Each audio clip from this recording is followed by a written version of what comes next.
So how do you come up with an original idea? You don't. There are none. Video over.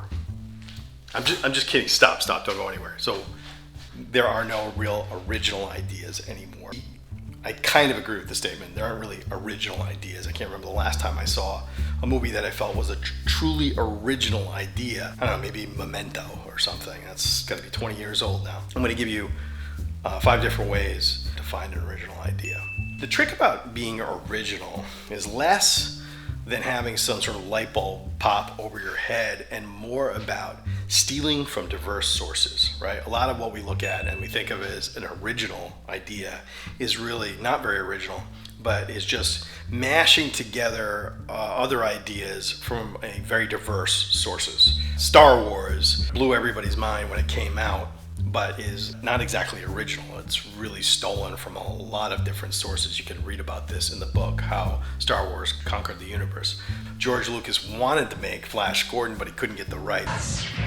He wanted to make Dune, and he couldn't get the rights. So what he did is he made his own. He stole from Joseph Campbell's Hero with 1,000 Faces, smashed it together with Akira Kurosawa's Hidden Fortress, where he took the entire plot and most of the characters, including 2 little peasants that sort of narrate us along all the way. And he studied tons of World War II dogfight footage, and then he just aged it all, so it all looked used and kind of gross, right?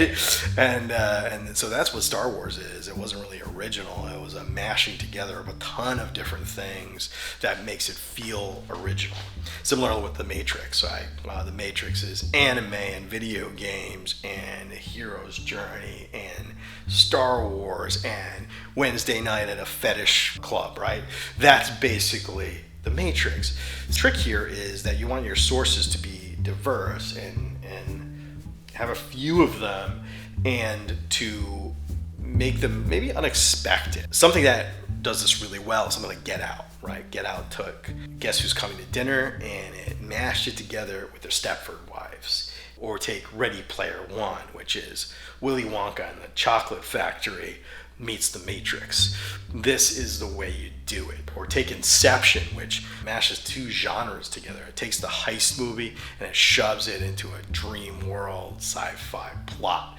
Instead of trying to sit here and racking your brain trying to create something completely original, mash together things from diverse sources and see how that works. Another thing you can do is you can recast it, right? So let's say we take a story that we've seen a million times before, which is a lot of what movies are. It doesn't negate that they're interesting. Sometimes the recasting creates an originality and makes it unique and more fun. For instance, Everything Everywhere All at Once. It takes The Matrix, but it recasts it with an unexpected lead. We don't see too many heroes that are 60-plus-year-old women that run Chinese laundromats. But the fusion of that and making her the protagonist in this story that feels incredibly original, but is only, again, original because it pulls from so many diverse sources. So recasting, who could you put in the role of the hero here that would make the story unexpected and feel new, even if it maybe isn't? Another way to be original, right? Original, is find something about your experience and put it into the story. Now, this might sound slightly similar to the writer advice of write what you know, but it's not. Don't write what you know. That's terrible. Sorry, I hate this advice. Unless you live like a really fascinating existence, your life is just like absolutely fascinating, like you were, adopted by the mafia at age 12, then write what you know.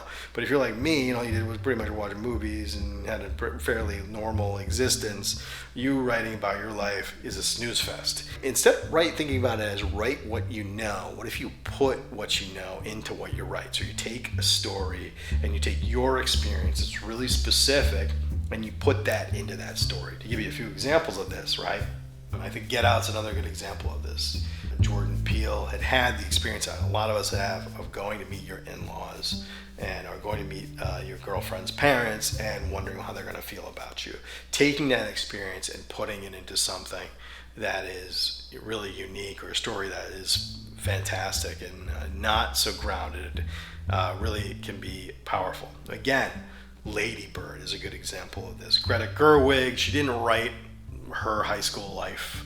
She fabricated a character, she came up with characters, and she took her own experiences and put it into a new version of a story we've seen a million times before. We've seen the coming of age story of a girl in high school 1,000 times, but I'd argue maybe Lady Bird is the best version of that. Or even something like The Nightmare Before Christmas. I have always been fascinated about how The Nightmare Before Christmas tells a story that is really about an artist who's just sort of tired of doing the same thing and being put in a box, and then finds themselves in this experience of being in a totally new world and sort of flailing and failing at it and want to go right back in that box, which I think describes Tim Burton's experience really well. And so I think he got to a place of honesty with that movie that made it really interesting and fascinating. Still struggling to find an idea. Look at the past and see if you can put a twist on it.